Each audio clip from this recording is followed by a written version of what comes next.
CM Saini की अध्यक्षता में हुई बैठक, वीडियो कॉन्फ्रेंसिंग के जरिए जुड़े कई विभागों के अधिकारी। बैठक में जरूरी दिशा निर्देश।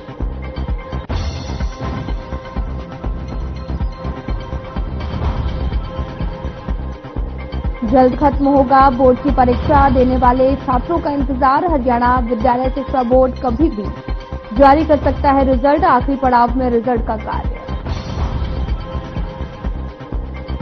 कुरुक्षेत्र पुलिस की नशे पर नकेल, नशीला पदार्थ रखने के आरोप में गिरफ्तार 1 किलो 780 ग्राम अफीम की पुलिस ने बरामद।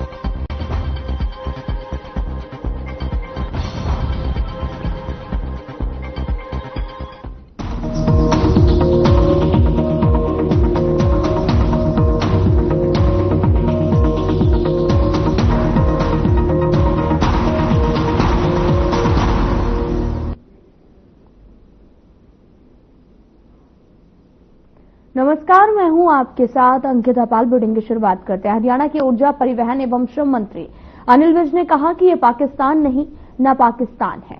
झूठ, फरेब, धोखेबाजी पाकिस्तान के हथियार हैं और हमारा शीर्ष नेतृत्व इस पर नजर रखे हुए है। विज ने कहा कि पत्रकारों से बातचीत करते हुए कि कल युद्ध नेतृत्व और तीनों सेनाएं इस पर नजर रखे हुए हैं। समय आने पर जो भी कार्रवाई करनी होगी वो की जाएगी और हमारा नेतृत्व विचार कर रहा है और जो हित देश हित हिंदुस्तान और भारत के लिए होगा वो किया जाएगा।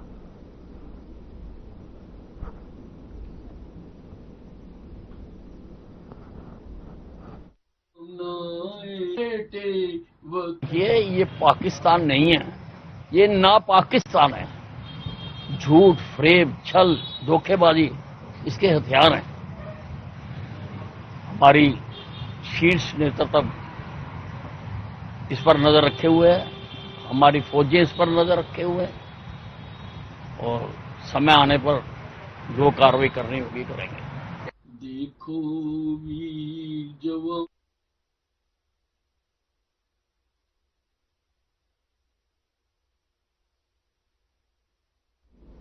हरियाणा विद्यालय शिक्षा बोर्ड की 10वीं और 12वीं की परीक्षा के परिणाम का इंतजार खत्म हुआ है। बोर्ड के चेयरमैन डॉक्टर पवन कुमार के अनुसार रिजल्ट अगले सप्ताह में कभी भी जारी हो सकता है।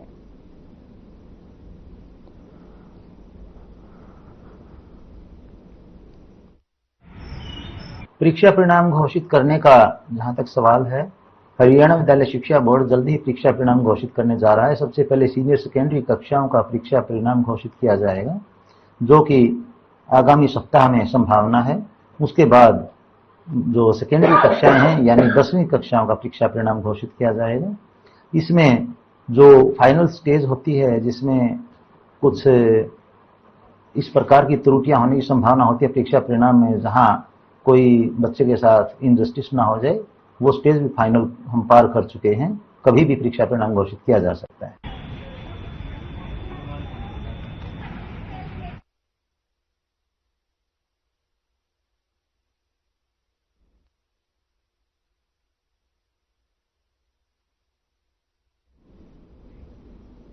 हिमाचल के धर्मशाला में हुए नेशनल मास्टर्स गेम्स में हरियाणा ने ओवरऑल चैंपियनशिप जीत हासिल की है और हरियाणा की टीम यमुनानगर में पहुंचने पर पूर्व कृषि मंत्री कंवरपाल गुर्जर ने जोरदार स्वागत किया। उन्होंने कहा कि हमें अपने वरिष्ठ खिलाड़ियों पर गर्व है। यमुनानगर में पहुंची इस टीम में हरियाणा मास्टर्स गेम्स के प्रधान देवेंद्र साहनी, संगठन सचिव राजेश बजाज, डॉक्टर गोपाल ने बताया कि इस चैंपियनशिप में 30 साल से भी अधिक के और 70 साल तक के भी खिलाड़ी भाग लेते हैं।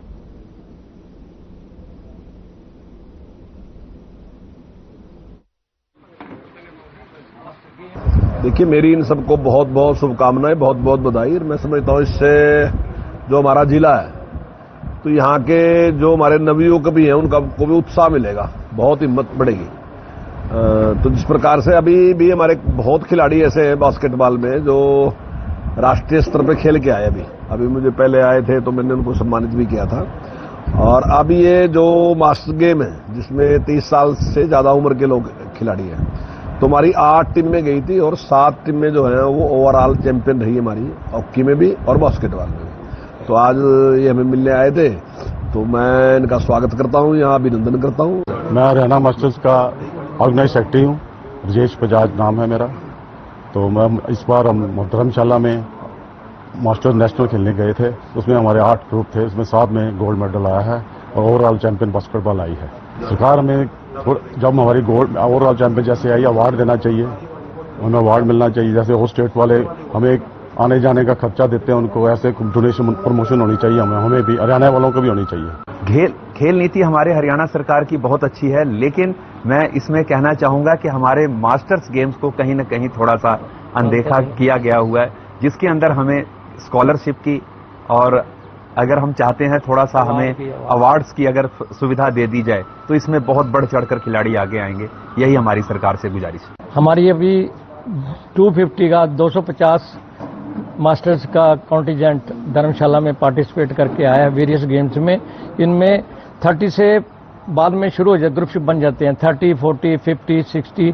तो इन वेरियस ग्रुप्स में एथलेटिक्स में हमारा प्रदर्शन बहुत बढ़िया रहा है।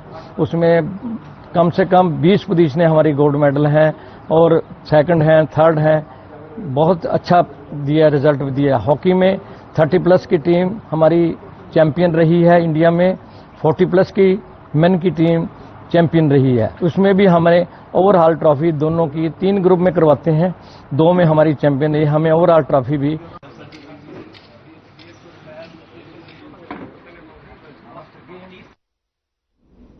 बीती रात उपमंडल होडल में हुई बारिश ने नगर परिषद के तमाम दावों की पोल खोल के रख दी है। पूरा शहर थोड़ी ही देर की बारिश के बाद में लबालब नजर आया। ज्यादातर मुख्य रास्तों में पानी भरा हुआ है और स्थानीय निवासियों और राहगीरों का भी निकलना दूभर हो गया है। जलभराव से सरकारी कायाकल्प भी अछूते नहीं है। वहां पर भी जलभराव है, जिससे अपनी समस्याओं को लेकर सरकारी कार्यालय में आने वालों को भी नगर परिषद की लापरवाही के चलते समस्याओं का सामना करना पड़ रहा है। लोगों का कहना है कि नगर परिषद के नेताओं और अधिकारियों के द्वारा दावे किए जा रहे हैं, जो कि शहर को सुंदर और स्वच्छ बनाया जा रहा है और शहर में कहीं पर भी गंदगी दिखाई नहीं देगी और न ही सड़कों पर पानी दिखाई देगा।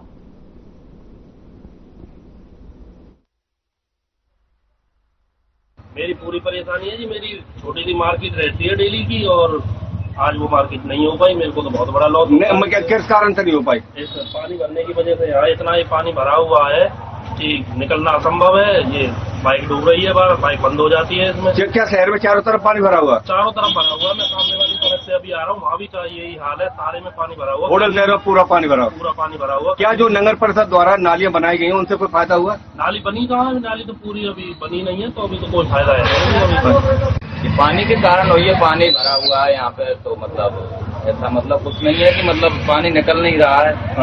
तो ये लापरवाही है एक तरीके से देखा जाए तो। जो नगर परिषद द्वारा दावे किए जाते हैं कि नालियां बनाई जा रही है, पानी निकासी किया गया है, क्या मानते हैं? ये मानते हैं कि मतलब पानी निकल नहीं रहा, लापरवाही है ये। ये लापरवाही है। जो करोड़ रुपए खर्च हुआ वो बेकार है? वो बेकार है सब। अच्छा, नगर परिषद जो करोड़ रुपए नहीं, हाँ नहीं, वो सब बेकार है। तो कितनी परेशानी हुई आपकी? सिक्योरिटी बंद? बहुत ज्यादा परेशानी, मुझे परेशानी का सामना करना पड़ रहा है। जो सिक्योरिटी बंद होगी? हाँ हाँ, ये सभी लोग और भी लोग हैं, बाकी लोग परेशान हैं। अच्छा, जबकि नगर परिषद द्वारा नालियां बनाई गई हैं, बड़ी बड़ी सब बेस्ट है, पैसा खाने पड़ते। अच्छा, जो ये मतलब नालियां बनाई गई इनसे कोई फायदा हुआ? कोई फायदा ना है, पैसा जेब में आड़ दीजिए। अच्छा, मतलब चारों तरफ शहर में पानी भर रहा है? पानी भरो, कुछ काम ना है इधर। हाँ, मतलब कोई काम नहीं? ना कोई काम नहीं। मतलब ये नालियां बेकार गई है? पानी तो भर रहा है, नालियां कहाँ रही है हमें? अच्छा, बारिश से चारों तरफ पानी शहर में? क्या जो नालियां बनाई गई नगर परिषद द्वारा इनसे कोई फायदा हुआ? कोई फायदा ना जी, आगे बना दियो जी और आगे फिर आज रोक दियो, मांगो रोक दिया, मट्टी घेर दिए जी। अच्छा, पानी इसलिए दुकान ना पानी की। अच्छा, कोई फायदा नहीं नालियों से? अब उसको फायदा ना है, आगे पता लगेगी, काम चल रहा है। चारों तरफ पानी है? हाँ जी।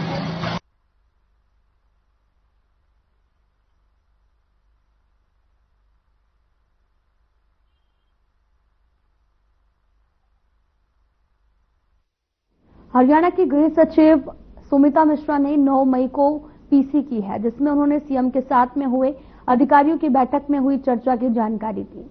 सुमिता मिश्रा ने कहा कि सिविल डिफेंस एडवाइजरी कमेटी का गठन किया गया है। National Disaster Management Act and Civil Defence Management Act के बारे में मंथन हुआ।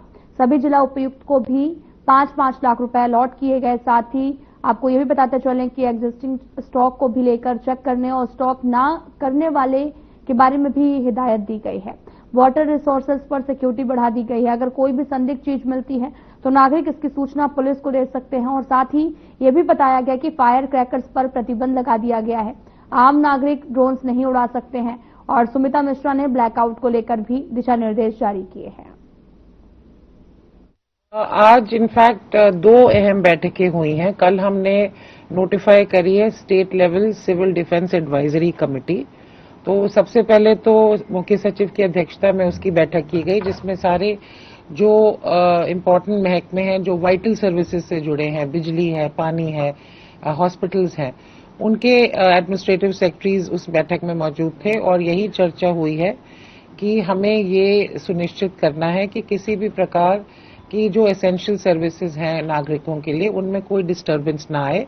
और उसके लिए जो भी कंटिजेंसी प्लान है वो हर एक विभाग अपनी तैयार करे। उसके पश्चात हमने सभी फील्ड के जो हमारे अधिकारी हैं, उपायुक्त हैं, एसपीज हैं, कमिश्नर्स ऑफ पुलिस हैं, उनके साथ एक और व्यापक बैठक हुई, जिसकी अध्यक्षता सीएम साहब ने करी है। और उसमें हमने होम और रेवेन्यू डिपार्टमेंट की ओर से 2 मुख्य एक्ट हैं जिनको हम फिलहाल जिनके तहत आगे कार्रवाई कर रहे हैं। एक तो हमारा नेशनल डिजास्टर मैनेजमेंट एक्ट है 2005 का, और सिविल डिफेंस एक्ट है 1968 का। तो उसमें हमने ये बताया कि कल हमने ऑलरेडी सभी जिला उपायुक्तों को 1 करोड़ 10 लाख रुपए रिलीज कर दिए हैं, हर जिले में 5 लाख के रेट से इमरजेंसी सर्विसेज या कोई भी आपातकालीन सुविधाएं देने के लिए। साथ ही सभी डिस्ट्रिक्ट्स में डिप्टी कमिश्नर को controller under civil defence notify कर दिया गया है। और उसके तहत हमने आज उनको बताया कि क्या क्या अपेक्षाएं हैं कि जिला प्रशासन इंश्योर करे इस दौरान। और सीएम साहब ने भी यही जोर दिया कि चाहे वो हमारी एसेंशियल कमोडिटीज हैं, खाद्य पदार्थ हैं, दाल है, राशन है, इसकी हमने आदेश दिए हैं सभी डीसीज को कि एसेंशियल कमोडिटीज एक्ट के तहत वो ऑर्डर्स जारी करें कि कोई भी होर्डिंग और स्टॉक पाइलिंग नहीं होगी। जो भी एग्जिस्टिंग स्टॉक है उसको चेक किया जाए और उसको डिस्क्लोज किया जाए, जैसे कि कोई भी किसी प्रकार की इसमें गड़बड़ नहीं हो। सीएम साहब ने फायर सर्विसेज को सुदृढ़ करने के लिए सारी हमारी गाड़ियां फंक्शनल हो, उनकी मैपिंग की जाए, जैसे कि कोई भी अगर ऐसी घटना होती है तो हम तुरंत उसका रिस्पांस टाइम इंश्योर कर सकें। हमारी जो इमरजेंसी रिस्पांस लाइन है 112, वो ऑलरेडी अच्छे से चल रही है और उसमें हेल्थ एंड फायर सर्विसेज भी कवर्ड है। तो हमने पहले भी शेयर किया कि किसी भी नागरिक को अगर किसी प्रकार की ऐसी इमरजेंसी है, क्राइसिस है, तो वो डायल 112 करें। सीएम साहब ने ये भी जोर दिया कि हम सभी कोऑर्डिनेशन से चलें, सभी विभाग आपस में तालमेल रखें। जो हमारी वाटर सर्विसेज हैं वहां पे निगरानी रखी जाए। ऑन द ग्राउंड पुलिस और जिला प्रशासन ये सुनिश्चित करे कि कोई भी किसी प्रकार की जो एंटी सोशल एलिमेंट्स हैं, वो युद्ध हमेशा दूसरे देश से नहीं होता है। कई बार लोग ऐसे मौकों का फायदा उठा के लोकल लेवल पर गड़बड़ करने का प्रयास करते हैं। तो इसके लिए अपनी इंटेलिजेंस भी और ऐसे सारे हमारे चाहे पावर प्लांट हो, चाहे वाटर सर्विसेज हो, इन पे निगरानी रखी जाए, जैसे कि कोई भी मिसचिफ, कोई भी गलत घटना वहां मौके पे ना हो। भगवान नरसिंह जन्मोत्सव और भगवान बुद्ध पूर्णिमा महोत्सव के उपलक्ष्य में युवा जागृति एवं जन कल्याण मिशन ट्रस्ट द्वारा भिवानी के हनुमान ढाड़ी स्थित हनुमान जोहड़ी मंदिर में 4 दिवसीय पूजा और प्रार्थना और आराधना कार्यक्रम का आयोजन किया गया, ताकि राष्ट्र की सेना, सीमा और सिंदूर सुरक्षित रहे। इस कार्यक्रम के तहत में शनिवार को दूसरे दिन जन स्वास्थ्य एवं अभियांत्रिकी और लोक निर्माण विभाग मंत्री रणवीर गंगवा बतौर मुख्य अतिथि यहां पर पहुंचे और इस दौरान भारतीय सेना के जवानों की सुरक्षा सफलता के लिए विशेष यज्ञ और प्रार्थना की गई।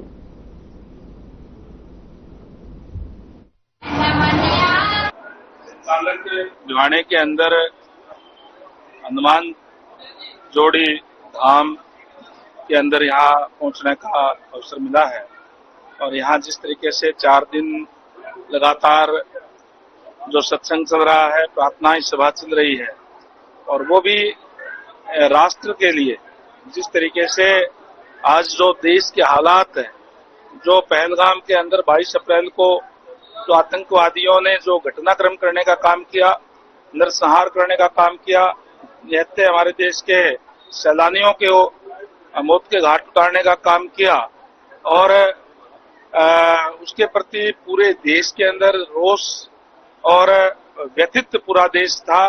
और प्रधानमंत्री जी ने अगले ही दिन पूरे विश्व को संदेश देने का काम किया कि नया भारत है, मोदी जी का भारत है, आतंकवादियों का कोई भी स्थान हमारे भारत देश के अंदर नहीं है। और उन्होंने कहा था कि उन आतंकवादियों को ने जो बहुत बड़ी गलती कर ली है, उसकी सजा उनको, उन्होंने जो कल्पना भी नहीं करी होगी, ऐसी सजा उनको देने का काम करेंगे।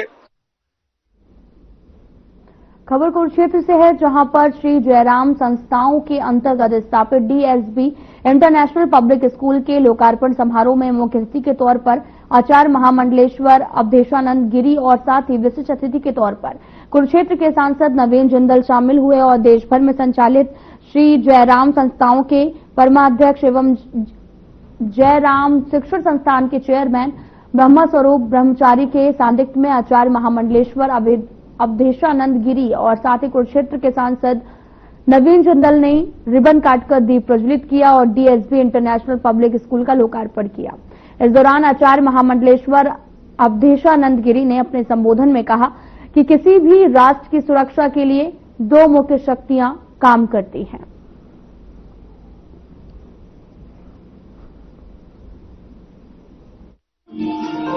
आंतरिक सुरक्षा वहां के संस्कार, विचार, पर्व, परंपरा और आध्यात्मिक बल के कारण होती है। वेदों में राष्ट्र सूक्त के माध्यम से जब राष्ट्र की कल्पना की गई है, तो राष्ट्र केवल कोई एक भूखंड नहीं, केवल एक धरती का कोई एक टुकड़ा नहीं, वह एक जीवंत देवता होता है। उस जीवंत देवता में वहां के संस्कार, संस्कृति, सभ्यता, दर्शन, धर्म, ये सब उसकी प्राण सत्ता कही गई है। और ऐसे राष्ट्र अनेक सब मिटते रहते हैं, बनते रहते हैं, पर भारत इस संसार में अलग है। वहां राष्ट्र को जीवंत देखा जा सकता है।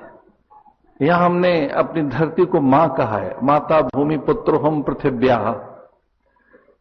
तो जो आंतरिक शक्तियां हैं उसमें यह बताया गया कि धरती का केवल टुकड़ा नहीं है, हम इसकी संतानें हैं, हम अमृत पुत्र हैं, अमृतस्य पुत्रा वयम, हम अमृत की संतानें हैं, हमारा कभी नाश नहीं होता। अभी आता था तो यहाँ अच्छे धान, बासमती धान लगे होते थे।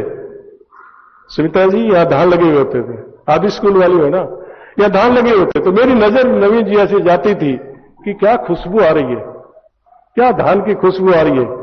तो के कौशिक जी और हम जब टी के शर्मा जी डिस्कस करते हैं तो ये चीजें हमारे सामने आती है, क्या खुशबू आ रही है। तो मेरे मन में ये था कि मैं कभी न कभी महाराज जी के उस आदेश का पालन करूंगा। वो कहते थे कि लाडवा मंडी के लोगों ने, सम्मानित मंडी के लोगों ने, जिन्होंने जयराम आश्रम बनाया है, उनको हम क्या दे सकते हैं। तो ये मन में बात थी कि इनको क्या रिटर्न गिफ्ट देना चाहिए। तो जब मैं ये लहराती हुई खेती को देखता था तो सोचा कि एक दिन कभी न कभी इस चीज को मैं भी मोड़ दूंगा, इनसे बात करके राष्ट्र हमारा लहराता रहे, राष्ट्र में हमारा झंडा ऊंचा फहराता रहे, ऐसे बच्चे यहां से तैयार करके इस राष्ट्र को समर्पित करूंगा। ये मेरी भावना थी और आज वो सपना धीरे धीरे पूरा हो रहा है। ब्रह्मचारी इंटरनेशनल पब्लिक स्कूल के लोकार्पण समारोह में शामिल होकर मुझे बहुत खुशी और गर्व की अनुभूति हो रही है। इतना बढ़िया स्कूल देख करके मैं भी कुछ दिन ब्रह्मचारी जी को कह रहा था कि हम बहुत सी बिल्डिंग्स में जाते हैं, बहुत सी इंस्टीट्यूशंस में जाते हैं, कोई भी लोग पार्किंग के लिए जगह नहीं छोड़ते। तो अंदर आते साथ ही सामने सड़क के साथ साथ बहुत जगह अच्छी पार्किंग के लिए छोड़ी है तो उसके लिए मैंने इनको शुभकामनाएं दी, मुबारकबाद दी। श्री जयराम आश्रम एवं शिक्षण संस्था पूरे देश के अंदर, जैसे कि अभी प्रोफेसर शिव शंकर मिश्रा जी बता रहे थे, पूरे देश के अंदर, और मैं तो इसमें हम तो बहुत सौभाग्यशाली हैं कि इन्होंने कुरुक्षेत्र संसदीय क्षेत्र में, मेरे संसदीय क्षेत्र में तो बहुत सी जगह कई संस्थान चला रहे हैं जिससे हजारों बच्चों को जिससे फायदा हो रहा है। ये शिक्षण संस्था शिक्षा के क्षेत्र में एक उल्लेखनीय काम कर रही है।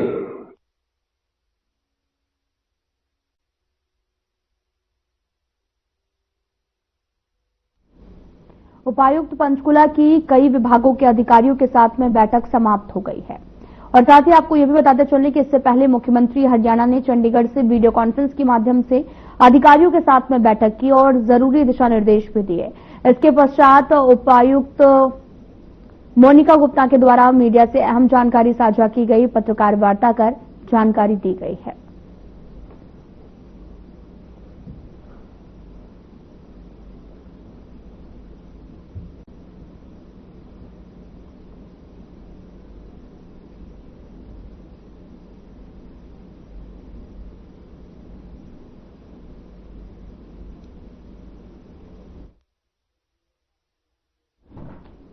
पुंडरी कैथल करनाल मार्ग पर पराली से भरे चलते कैंटन में आग लग गई है। लोगों ने इसकी जानकारी दमकल विभाग को दी है, जिसके बाद मौके से पहुंची दमकल विभाग की 3 गाड़ियों ने कड़ी मशक्कत के बाद में आग पर काबू पाया है और आग की वजह कैथल करनाल मार्ग में काफी देर से अवरुद्ध रहा है।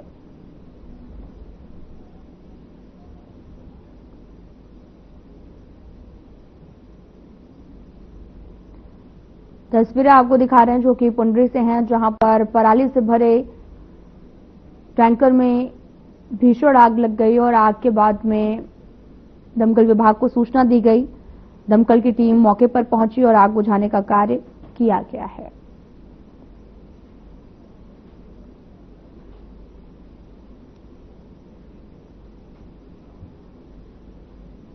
पाकिस्तान की नापाक हरकत को लेकर कैबिनेट मंत्री विपुल गोयल का बयान सामने आया और उन्होंने कहा कि सरकार पूरी तरीके से मुस्तैद है, मजबूती के साथ में आतंकियों को जवाब दिया जाएगा।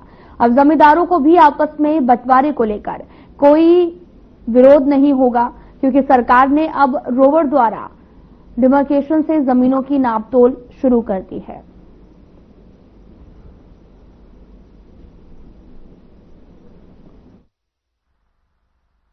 किसानों के लिए भी और जमींदार जो भी जिन लोगों के पास जमीन है उनको हम जमीन नपवाने के नाम पर रेगुलर जो केसेस होते रहते थे या रेगुलर बयानबाजी या रेगुलर तकरार थी, उसको कम करने के लिए सरकार ने ये और भी मॉडर्न तरीका अपनाने का काम करी और रस्सियों के बजाय रोबस से इनकी नपाई होगी। और सरकार ने अभी विधानसभा के बिल पेश किया था कि जिनकी जमीनें छोटे छोटे मुश्तरका पारिवारिक उस पर शामलात में जमीनें पड़ी हैं, उनको भी सरकार अपना आप या तो वो लोग अपना सहमति बता दें, नहीं तो सरकार नियमावली के अनुसार तकसीम करने का काम करेगी और उनकी जमीनों को बांट देगी और रोबोस्ट इनकी मदद से पूरी जमीन की नपाई होगी। तो सरकार रेवेन्यू के अंदर बहुत बड़े आमूलचूल परिवर्तन करने जा रही है।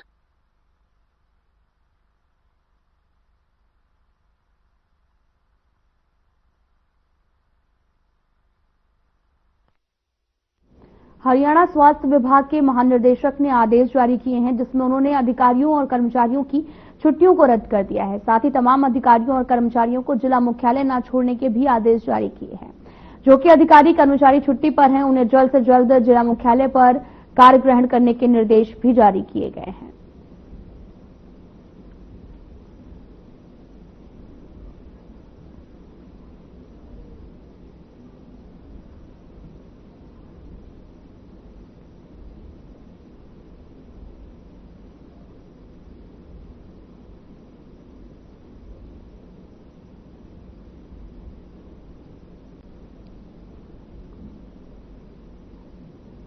आपको बताते चलें कि मुख्यालय का पर कार्य ग्रहण करने के भी निर्देश दिए गए हैं। जो भी कर्मचारी जो छुट्टी पर हैं, उन्हें कड़े निर्देश भी जारी किए गए और इस दौरान कर्मचारियों की छुट्टियों को रद्द कर दिया गया है और वो पुनः अपने काम को लेकर वापस पहुंचेंगे और साथ ही मुख्यालय पर कार्य ग्रहण करने के भी निर्देश जारी कर दिए गए हैं, जिनका ट्वीट भी आपको दिखा रहे हैं, जहां पर ये पूरे मामले की जानकारी साझा की है और कर्मचारियों की छुट्टियों को भी रद्द कर दिया गया है।